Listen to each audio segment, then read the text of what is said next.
नमस्कार दोस्तों, स्वागत है आपका हमारे YouTube channel grow with Neeraj में। हम आपको लेकर चलते हैं अगले संभाग मध्य प्रदेश सामान्य ज्ञान जिलेवार सीरीज के क्रम में चलते हैं। आज हम किस संभाग में? उज्जैन संभाग। तो उज्जैन संभाग में हम आज पढ़ेंगे उज्जैन। ठीक है, उज्जैन ज़िले को ही आज हम देख लेते हैं। तो बात करते हैं उज्जैन ज़िले के क्षेत्रफल की। तो उज्जैन ज़िले का जो क्षेत्रफल है वो कितना है? तो उज्जैन ज़िले का जो क्षेत्रफल है वो आपका है 6091 वर्ग किलोमीटर। यहाँ का क्या है? क्षेत्रफल है। बात कर लें यहाँ के यदि लिंगानुपात की, तो जो यहाँ का लिंगानुपात है वो आपका 955 पर 1000 पुरुष पे महिलाएं हैं। और यहाँ की बात कर लें यदि साक्षरता की, तो ये 72.34% यहाँ की क्या है? साक्षरता है। बात कर लेते हैं उज्जैन के दूसरे नामों की। तो ये इसको आप महाकाल की नगरी, ठीक है, मंदिरों का शहर,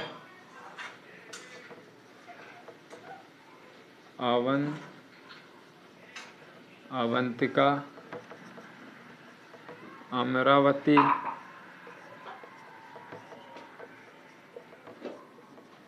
वाणिज्यिक राजधानी किसकी? मध्य प्रदेश की। ठीक, उज्जैनी आदि नामों से आप इसको जानते हैं। किन किन? महाकाल की नगरी, मंदिरों का शहर, अवंतिका, अमरावती, वाणिज्यिक राजधानी एंड उज्जैनी। ठीक है, और कालिदास की नगरी भी इसको कहते हैं, कालिदास की नगरी। तो ये हैं आपके उज्जैन के अन्य दूसरे नाम। ठीक है, उज्जैन किस नदी के किनारे बसा हुआ है? तो उज्जैन जो है, उज्जैन बसा हुआ क्षिप्रा नदी के किनारे। तो यहाँ पे मुख्यतः 3 नदियाँ प्रवाहित होती हैं, वो है आपकी क्षिप्रा, खान और गंभीर नदी। जो गंभीर नदी है वो क्षिप्रा नदी की क्या है? सहायक नदी है। और खान नदी भी क्षिप्रा नदी की क्या है? सहायक नदी है। तो यहाँ पे जो है क्षिप्रा के तट पर क्या है? ये नदियाँ जो है क्या है? उज्जैन बसा हुआ है। इसमें इसकी जो है एक गंभीर और एक खान क्या है? सहायक नदी है। और जो क्षिप्रा नदी है ये क्या है? चंबल नदी की क्या है? सहायक नदी है। क्षिप्रा नदी का जो वो है ये कहाँ से? इंदौर से इसका उद्गम स्थल होता है। क्षिप्रा नदी में नर्मदा क्षिप्रा लिंक परियोजना बनाई गई है। ये क्या है? सेकंड है, मध्य प्रदेश की दूसरी नदी जोड़ो परियोजना है। पहली कौन सी है? तो आपकी पहली है कैन बेतवा लिंक परियोजना। तो इसका क्या उद्देश्य क्या है क्षिप्रा नदी के परियोजना को जोड़ने का? तो यहाँ पे क्या है? 12 साल में कुंभ का मेला होता है, पंचकोशीय सिंहस्थ महाकुंभ का आयोजन होता है।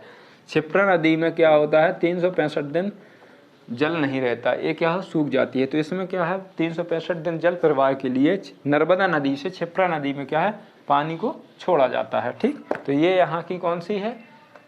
लिंक परियोजना है। मध्य प्रदेश की दूसरी नदी जोड़ो परियोजना कहाँ पे है? तो वो है आपकी उज्जैन में, नर्मदा और क्षिप्रा नदी जोड़ो परियोजना। ठीक है, बात कर लें यहाँ पे मिट्टी की। तो यहाँ पे जो है गहरी काली, वो मतलब साधारण गहरी काली मिट्टी मिलती है।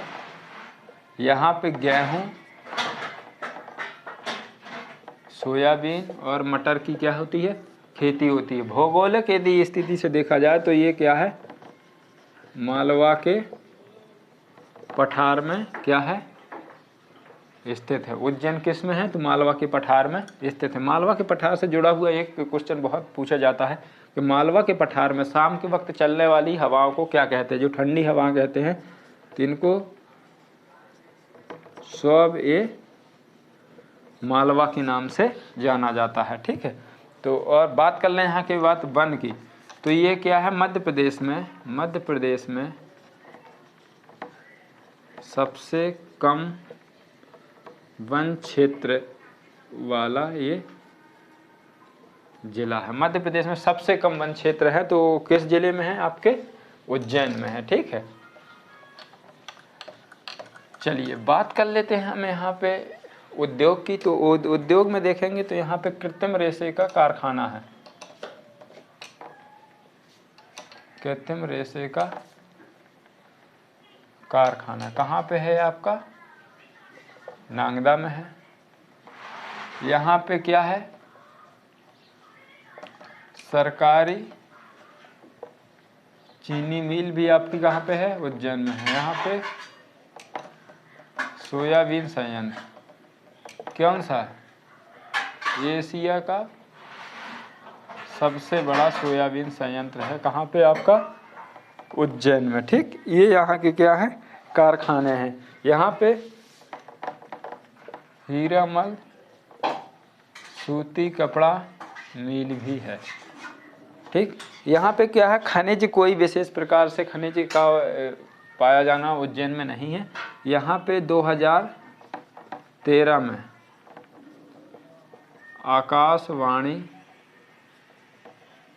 केंद्र की क्या हुई है? स्थापना की गई है। तो ये है क्या आपके? उज्जैन। बात कर लेते हैं हम यहाँ पे क्या है?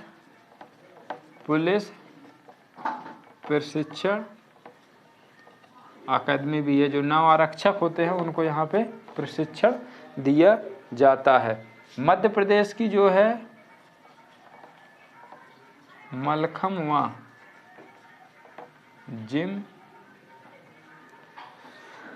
जिम्नास्टिक, मध्य प्रदेश की जो है जिम्नास्टिक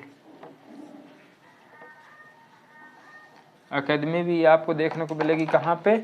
उज्जैन में देखने को मिलेगी। यहाँ से जो समाचार पत्र प्रकाशित होते हैं उसमें से मुख्य है ब्रिगेडियर व अवंतिका। यहाँ से मुख्यतः जो है दो जो है बहुत ज़्यादा पूछा जाने वाला कोई पेपर है तो वो है आपका ब्रिगेडियर। समाचार पत्र यहाँ से प्रकाशित होता है। और अवंतिका यहाँ से, और भी जैसे दैनिक भास्कर और एक दो और समाचार पत्र है जो यहाँ से प्रकाशित होते हैं। लेकिन हमको किसको याद रखना है? ब्रिगेडियर को खास करके याद रखना है, ब्रिगेडियर और अवंतिका को। ठीक, चलिए बात कर लेते हैं हम यहाँ के पर्यटन स्थल की। तो पर्यटन स्थल जो यहाँ का है सबसे महत्वपूर्ण पर्यटन स्थल है यहाँ का महाकाल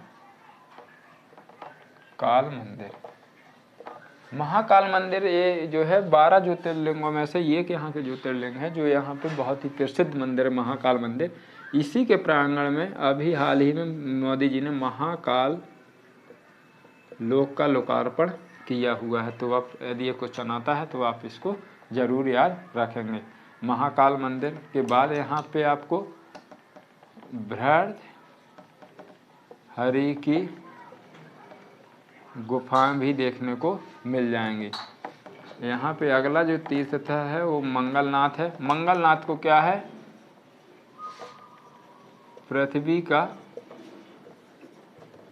केंद्र बिंदु माना जाता है। तो यदि आपसे पूछा जाए कि पृथ्वी का केंद्र बिंदु मध्य प्रदेश में कहाँ है तो वो है आपका उज्जैन में। उज्जैन में कहाँ है तो वो है मंगलनाथ में। ठीक है, मंगलनाथ एक क्या है? स्थल है यहाँ पे। तो वहाँ पे पृथ्वी का केंद्र बिंदु माना जाता है। मध्य प्रदेश का जो मध्य पॉइंट है वो आपका कहाँ पे है? तो आपका वो है कटनी के करौंदी ग्राम में। ठीक है, तो आप एक याद रखेंगे। ठीक, मैंने ये चीज़ आपको पहले बता दी है। चलिए बात करते हैं यहाँ पे दूसरे हर सिद्धि मंदिर। यहाँ का बहुत ही हर सिद्धि माता मंदिर यहाँ का क्या है?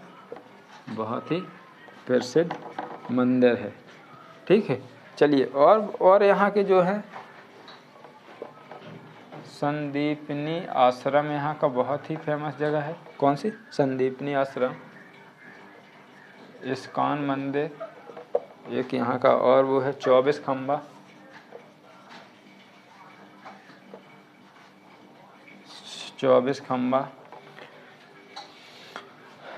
वैद्यशाला जहाँ से पंचांग का निर्धारण होता है। जंतर मंतर आपका इसके अलावा दिल्ली, जयपुर, मथुरा और बनारसी में देखने को आपको मिल जाएगा, उज्जैन के अलावा। ठीक है, 4 और जंतर मंतर है। तो जंतर मंतर आपका यहाँ पे है। राम जनार्दन मंदिर यहाँ पे क्या है? बहुत ही फेमस है। गोपाल मंदिर, नवग्रह मंदिर, ठीक आदि यहाँ पे बहुत से और क्या है मंदिर देखने को आपको मिल जाएंगे। ठीक है, चलिए ये थे यहाँ के महत्वपूर्ण पर्यटन स्थल जो थी परीक्षा की दृष्टि से अति महत्वपूर्ण। तो आप इनको जरूर याद कर लीजिएगा कि उज्जैन में कौन कौन से मंदिर हैं। जंतर मंतर क्या थे, तो जंतर मंतर पूरे इंडिया में कितने हैं, 5 है, जिसमें से एक आपका मध्य प्रदेश के उज्जैन में है, एक राजस्थान में, 2 उत्तर प्रदेश में और एक दिल्ली में। ठीक है, बात कर लेते हैं यहाँ पे होने वाले महोत्सव को। तो यहाँ पे जो होते हैं कालिदास महोत्सव होता है, ठीक है,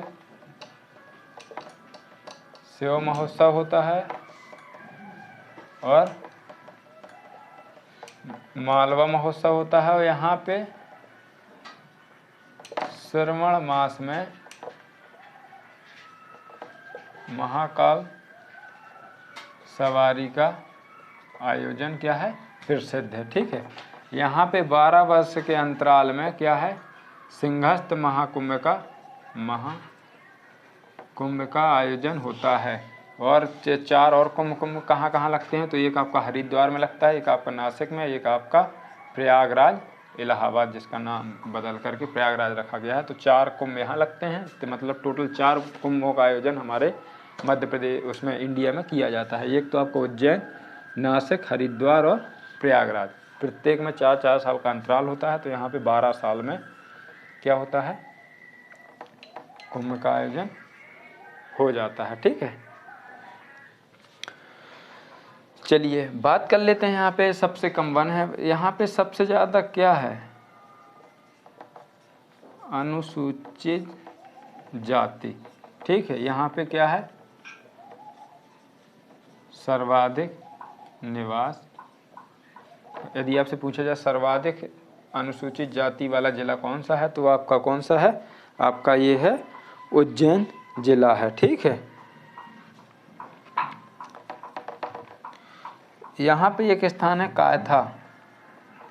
कायथा स्थान बहुत ही प्रसिद्ध इसलिए है कि ये क्या है, मध्य प्रदेश का सबसे पुराना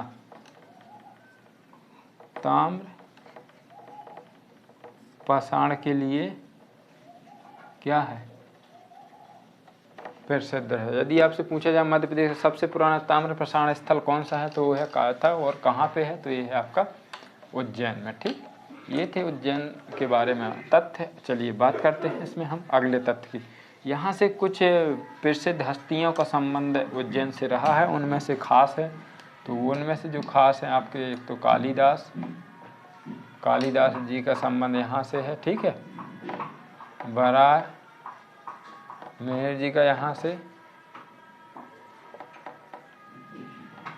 शरद जोशी जी का संबंध भी उज्जैन से रहा है। और राजा भृतहरि, ये इन्होंने यहाँ पे क्या थी, तपस्या की हुई थी, और इनकी यहाँ पे क्या है, गुफाएं। तो इन सब का संबंध कहाँ से है, आपके उज्जैन से है। ठीक है, यहाँ पे एक भैरवगढ़ प्रिंट एरिया है, भैरवगढ़ प्रिंट एरिया है, जहाँ पे पुराने तकनीकी से आज भी यहाँ पे क्या है, प्रिंटिंग का कार्य किया जाता है। मतलब जो पुरानी तकनीक थी उसके द्वारा यहाँ पे रंगाई का काम किया जाता है, तो उसको क्या कहते हैं, भैरवगढ़ एक स्थान है, तो वहाँ पे इसका कार्य किया जाता है। ठीक है, यहाँ पे क्या है, वार्षिक गधों का मेला लगता है। उज्जैन में क्या है, वार्षिक गधों का मेला लगता है। दूसरा कहाँ पे मेला लगता है गधों का, तो वो आपका सतना के क्या, चित्रकूट में लगता है, जो उत्तर प्रदेश मध्य प्रदेश की किस पे सीमा में लगता है, मंदाकिनी नदी के किनारे चित्रकूट पे गधों का मेला लगता है। तो मध्य प्रदेश में 2 गधों के मेले लगते हैं, एक आपका उज्जैन और दूसरा आपका सतना के चित्रकूट में। ठीक, तो ये आप याद रखेंगे। मुंशी प्रेमचंद सृजन पीठ, यहाँ पे 2 विश्वविद्यालय हैं, एक तो विक्रम विश्वविद्यालय, एक तो महर्षि पणनि वैदिक संस्कृत विद्यालय। ठीक है, तो जो महर्षि पणनि वैदिक संस्कृत विद्यालय है और एक है विक्रम विश्वविद्यालय। तो विक्रम विश्वविद्यालय में विक्रम विद्यालय में क्या है? मुंशी प्रेमचंद सृजन पीठ है। ठीक है, ये आपकी कहाँ पे, यदि आपसे पूछा जाए मुंशी प्रेमचंद सृजन पीठ कहाँ पे है, तो ये आपकी है विक्रम विश्वविद्यालय। मुक्ति बोध सृजन पीठ कहाँ पे स्थित है, आप हमको कमेंट करके जरूर बताइए कौन से विश्वविद्यालय में ये क्या है, स्थित है। वैश्या टेकरी, वैश्या टेकरी, टेकरी का मतलब होता है स्तूप, स्तूप जो होता है, तो वैश्या टेकरी भी आपको कहाँ पे, उज्जैन में देखने को मिल जाएगी। ठीक है, तो ये थे मध्य प्रदेश के उज्जैन जिले से संबंधित कुछ महत्वपूर्ण तथ्य जो थे परीक्षा की दृष्टि से बहुत ही महत्वपूर्ण। तो आप इनको देखें और इनके नोट्स आप ज़रूर बनाएं और वीडियो को लाइक शेयर करें और चैनल को सब्सक्राइब ज़रूर करें। धन्यवाद।